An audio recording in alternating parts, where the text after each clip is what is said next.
right, folks, a happy, well, I don't know about that. Saturday late afternoon, it's 20 to 5 p.m. The only reason these cows are coming this way is because I'm over here and they think that they're going to get something. So I fed this out roughly about 7 hours ago, and that's not good. I left the paddock open with the sweet corn. A lot of them are in there chewing up dirt.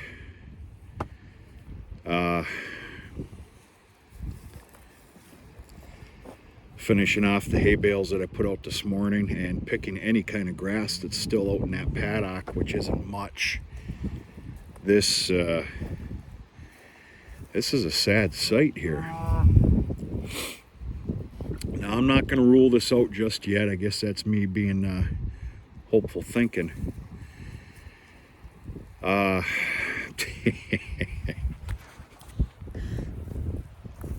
Wish it was easier. No, I don't. So, I remember when I was tackling this, on the channel here, half of you, a lot of you chimed in, which I was appreciative of. I mean, it's nobody's fault.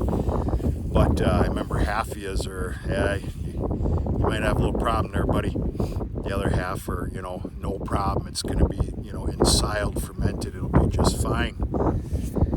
And maybe, I don't know.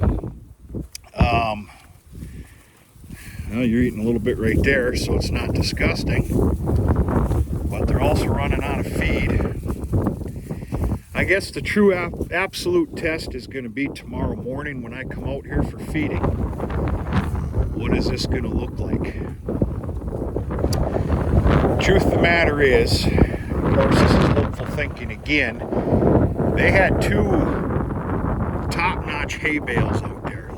Top-notch. Actually, one of them was put out yesterday morning when I opened up the corn stalk patch. They didn't touch it because they spent all day and night in that patch, which is decimated now. The other bale I put out this morning, that feed's about to be done. So basically what I'm trying to say is I'm going to make them eat this. I'm not putting out any more feed. They're going to be bellering here in about probably 2 hours. And we'll just see what they do with this.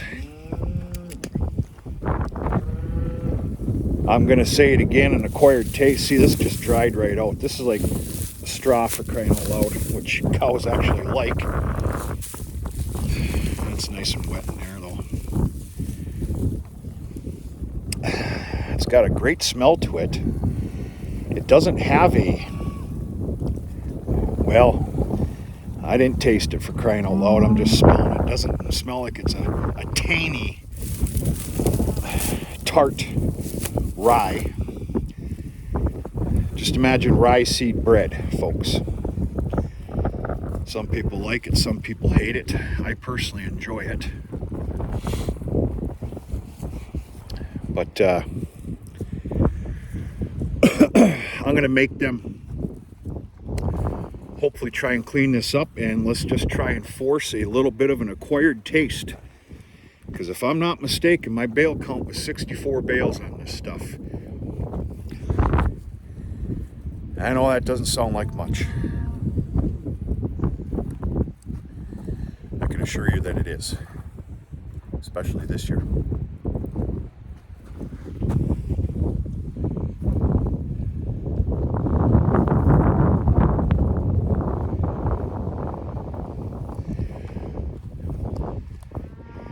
They've had some damn good feed in the last 24 hours. This is going to be last, but there you go. I guess we'll do another test in the morning. I went to that cattle show and sale. What that was it was for club calves, show calves. Now, that's not my forte. I'm not into it. But it's a really nice show. Some very good people putting together some very nice animals. And it's just nice to be there, nice to be a part of it. I do belong to that club that also operates on a commercial level. And just a really nice ordeal. Now, 3 years ago, was it 3 years ago or 2 years ago, I said, you know what? I'm going to get into this lightly. Raising calves for it's called the Fall Classic. For that sale, that's selling these calves for next summer's fair, okay? And I still got those high-end semen straws in the tank. I haven't used them. I've been meaning to use them the last 2 years. You know, as soon as I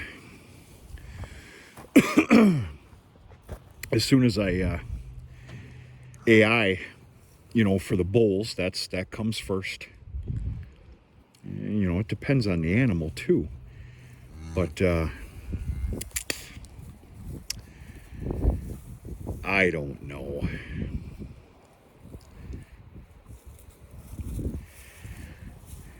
We'll see what happens.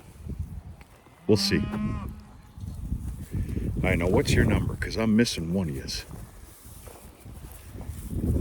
11. No, I already got you. All right, what I'm doing out here, folks, just cattle check, herd check. My chores are done. What I'm doing is I have a heifer preg check, a true, I'm going to say yearling heifer preg check, 1.5 years old now.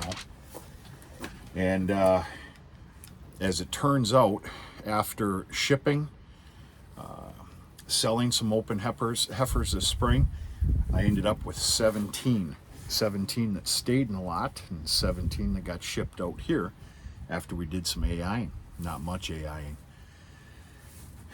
Well, I can't find one of them.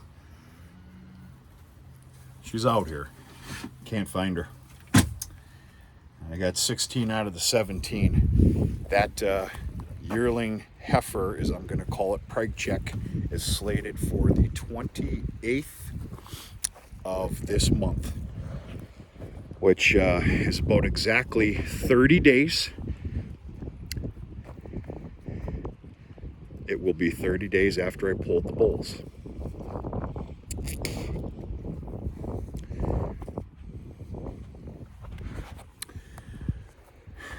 Of course, whatever's carrying stays here. Whatever's open goes. They're going to go to a feeder sale that takes place exactly 2 weeks after that. So that's just enough time for proper vaccination time periods.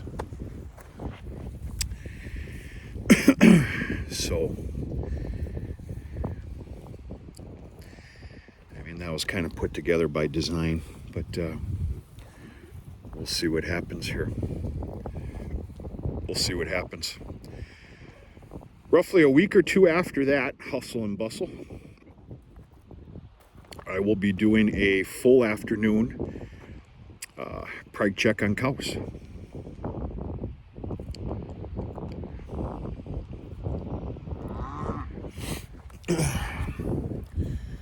Whatever's open goes.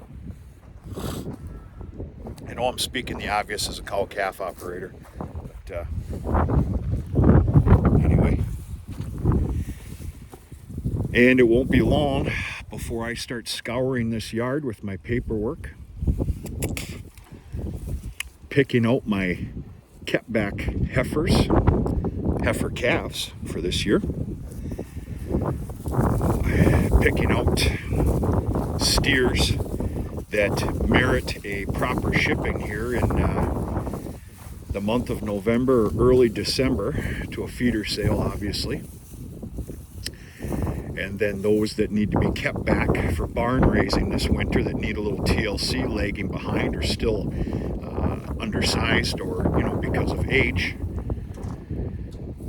And I can promise you there's going to be a smaller group of steers and heifers that merit a shipping but I'm going to keep them back within the heifer lot through the winter. Being I'm operating that lot anyway, let's put a little size on them, and they'll be making somebody very happy for a spring feeder sale.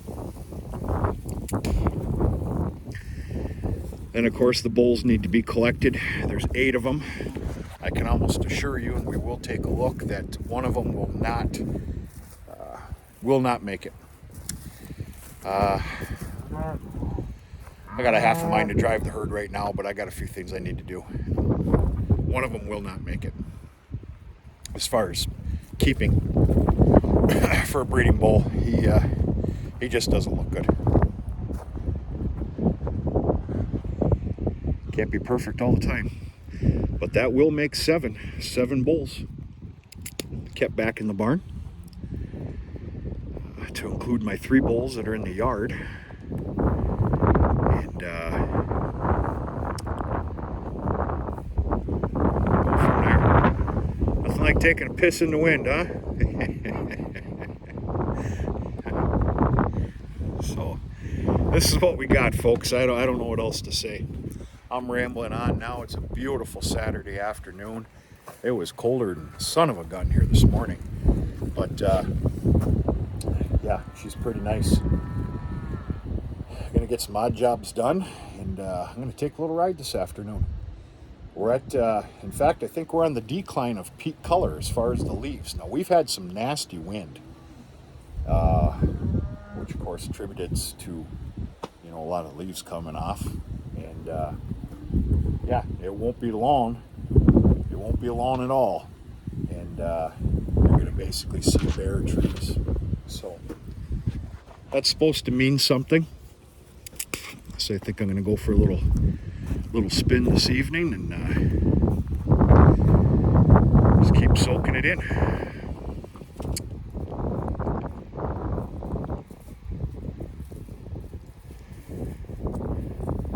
I keep talking, so I keep myself from punching out the front window of that John Deere Gator is what I'm doing here right now. I got a good feeling about what we're going to see in the morning, folks. I really do. They're going to have to be made to eat it, made to acquire the taste. And I will do my damnedest to remember you tomorrow morning. We'll take a nice healthy look at what we got left over. Right, girl? Hey, this is my buddy, 1104. Hey, you're fine. Come on over here. Walk away from me.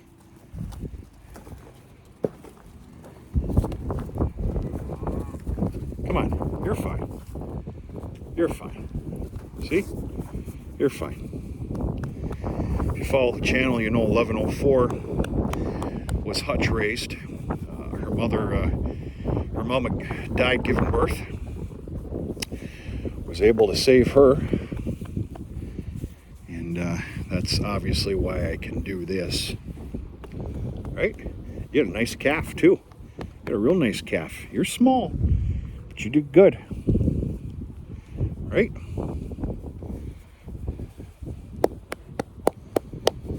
Yeah. Girl.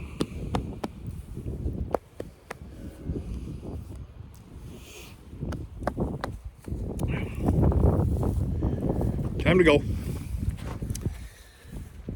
We'll see you in the morning. Talk to you sooner and later.